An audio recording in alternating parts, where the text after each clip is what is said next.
Reka mbashimire kandi mbahe ikaze mwebwe mwese mukomeje kudukurikirana ahangaha kuri Wisdom TV, mukabitwereka mukora subscribe cyangwa mugakanda sabone ku bakoresha ururimi rw'igifaransa. Reka rero kuri uyu munsi tubagezeho byinshi bitandukanye tugenda tubakusanyiriza, aho kuri uyu munsi tubafitiye urutonde rw'abaperezida 10 hano muri Afurika bafite amafaranga cyangwa se ubutunzi buhiga abandi, naho ku isi ho tukaba tubafitiye abaperezida 5 bafite amafaranga kurusha abandi. Reka rero mbere yuko tukugezaho urutonde rw'aba baperezida tubanze tukubwire ngo jya munsi y'iyi video maze ukande subscribe cyangwa se sabone kuri wowe ukoresha ururimi rw'igifaransa, kandi ntiwibagirwe gukora like ndetse no gukanda kuri share kugira ngo usangize n'abandi ubu bumenyi, bimenyere abafite umutungo uhambaye mu bakuru b'igihugu, baba aba hano muri Afurika ndetse no ku isi hose. Reka rero twihute tukugezeho urutonde rw'aba baperezida bakize kurusha abandi hano ku mugabane wacu wa Afurika, aho tugiye guhera ku mwanya wa 10 tumanuka tujya ku mwanya wa mbere. Ku mwanya wa 10 mu baperezida bakize hano muri Afurika tuhasanga Idrissa Deby. Uyu nguyu akaba ari perezida w'igihugu cya Chad, aho atunze amafaranga agera kuri miliyoni 50 z'amadolari y'Amerika kuva mu mwaka w'igihumbi 1990, aho yaje kuyobora igihugu cya Chad mu 2001 agatsindwa amatora, akongera kugaruka ku mwanya w'umukuru w'igihugu mu mwaka w'ibihumbi 2006 ubwo yari yongeye gutsinda amatora.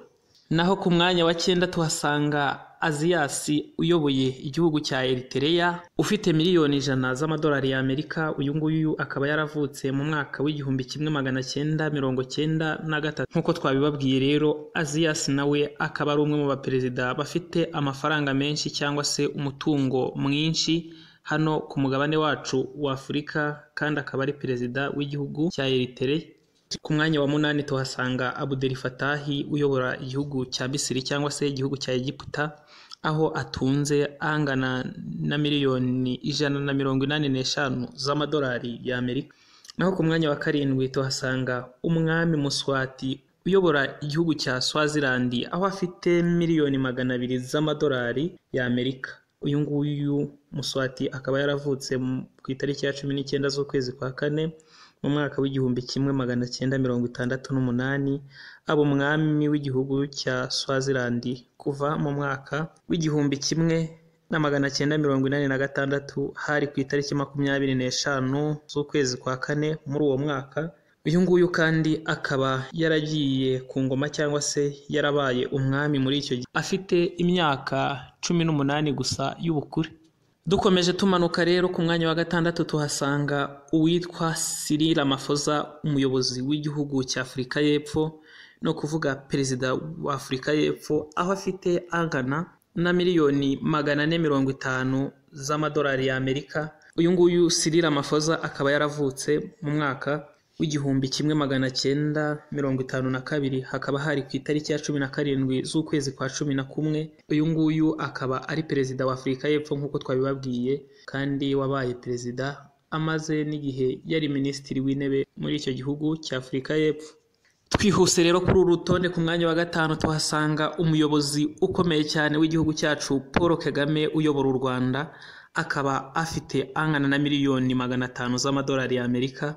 Uyu nguyu we akaba yaravutse tariki ya 23 z'ukwezi kwa 10 mu mwaka w'igihumbi 1957, akaba yarabaye perezida w'u Rwanda nkuko mubizi mu mwaka w'ibihumbi 2000 asimbuye Pasiteri Bizimungu, aho ubu ngubu amaze imyaka ingana na 20 ayobora igihugu cyacu cy'u Rwanda.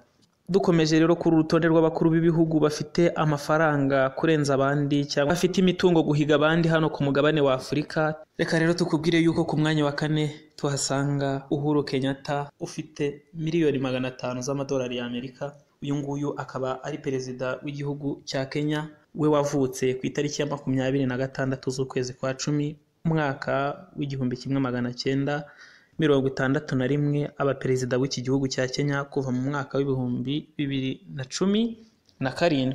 Twihuse cyane ku mwanya wa 3 tuhasanga umugabo ufite amazina akomeye cyane kandi menshi, akaba ari we Teodoro Obiango Nguema Basongo uyobora Guinea Equatoriale akaba afite angana na miliyoni 600 z'amadolari y'Amerika. Uyu nguyu we akaba yaravutse mu mwaka w'igihumbi 1942 hari ku itariki 5 z'ukwezi kwa gatandatu.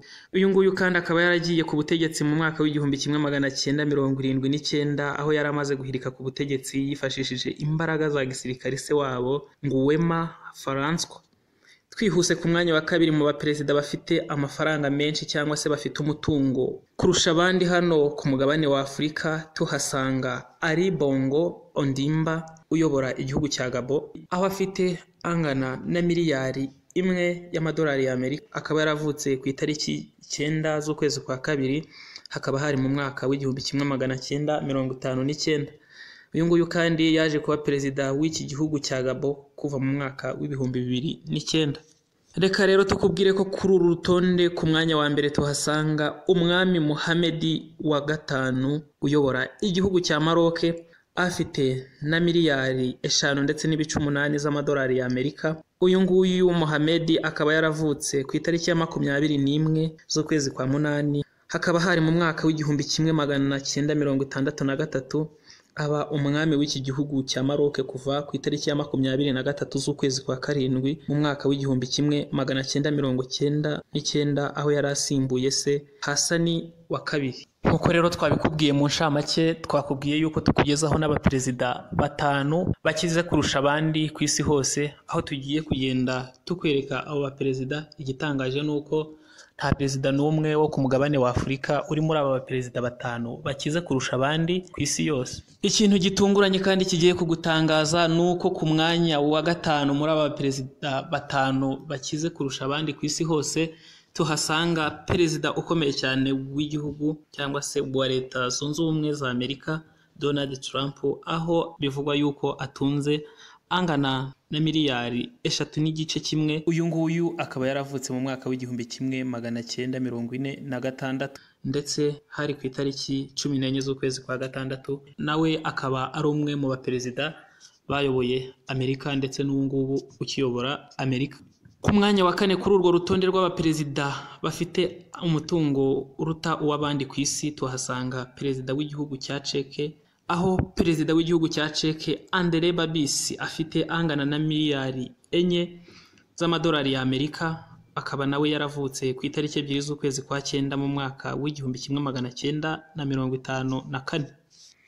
Dukomeje kandi n'uru rutonde rw'abaperezida bakize kurusha abandi ku isi tuhasanga ku mwanya wa 3 uwitwa Kim Jong Un, akaba ari perezida wa Korea ya ruguru.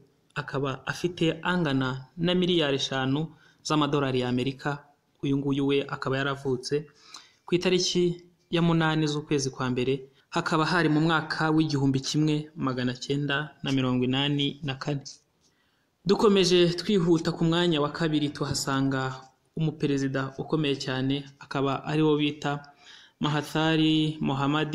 Uyu nguyu akaba ari perezida wa Malaysia, aho afite angana na miliyari 45 z'amadolari y'Amerika. Uyu nguyu we akaba yaravutse ku itariki ya 10 z'ukwezi kwa karindwi, akaba hari mu mwaka w'igihumbi 1925.